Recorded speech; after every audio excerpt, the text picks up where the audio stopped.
السلام علیکم ورحمة الله وبرکاته. الحمد لله وكفى والصلاة والسلام على عباده الذين اصطفى. بسم الله الرحمن الرحیم. محترم مسلمانانو، د مخارجو بحث مونږ شروع کړی و. په هغې کې مونږ حروف حلقي ویلي وو. حروف حلقي شپږ دي: همزه، ها، عین، حا، غین، خا. هغه حروف چې هغه د مرۍ نه ادا کیږي. بیا د مرۍ درې حصې وي: اقصى الحلق، وسط الحلق، ادنى الحلق.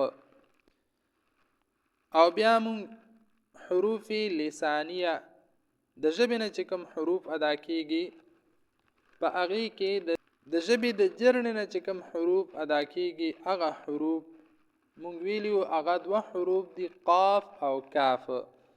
قاف کله چې د ژبې جرړه د بره تالو د نرمې حصې سره ولګي نو هغې نه غټ قاف ادا کیږي، او د ژبې جرړه کله چې د بره تالو د سختې حصې سره ولګیږي نو د هغې نه وړوکی کاف ادا کیږي. اوس د دغې دوو حروفو مشق هغه د مونځ په سبق کې مونږ کوو. سبحانک اللهم. سبحانک په دې کې وړوکی کاف راغلی ده، او وړوکی کاف دا د ژبې د جرړې نه ادا کیږي کله چې دا د بره تالو د سختې حصې سره ولګي نو د هغې نه کاف ادا کیږي. دې ځای کې احتیاط پکار ده چې د دې په ځای باندې غټ قاف ونه ویلی شي. د ژبې جرړه د بره تالو د نرمې حصې سره ونه لګي، ځکه که د نرمې حصې سره ولګېده نو بیا د هغې نه غټ قاف ادا کیږي، وړوکی کاف نه ادا کیږي. سبحانک اللهم وبحمدک. دلته کې وړوکی کاف ده.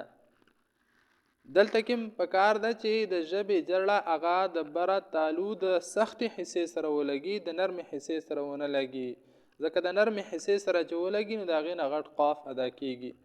وتبارک اسمک وتعالى جدک. وتبارک اسمک. کاف وړوکی کاف، دلته کې هم وړوکی کاف ده چې ژبې جرړه هغه د بره تالو د سختې حصې سره ولګي. وتعالى جدک وړوکی کاف. ولا اله غیرک هم وړوکی کاف ده. الحمد لله رب العالمین الرحمن الرحیم مالک یوم الدین. مالک یوم الدین دلته کې وړوکی کاف راغلی. ایاک نعبد و ایاک نستعین. دې ځایونو کې هم وړوکی کاف ته ایاک و ایاک، دواړو ځایونو کې وړوکی کاف راغلی. د ژبې جرړه د بره تالو د سختې حصې سره لګول پکار دي نو بیا وړوکی کاف ادا کیږي.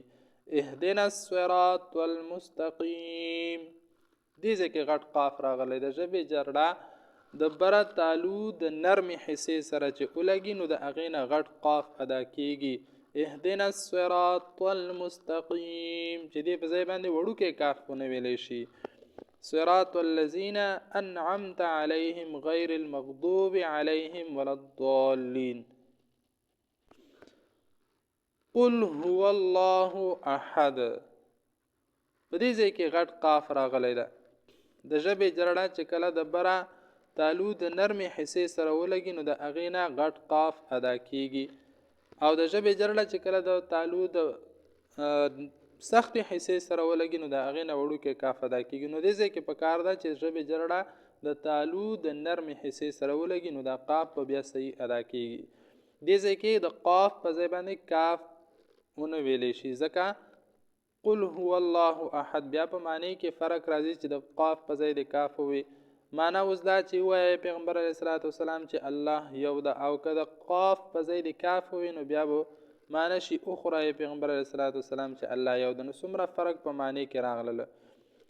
الله الصمد لم یلد ولم یولد ولم یکن له کفوا احد.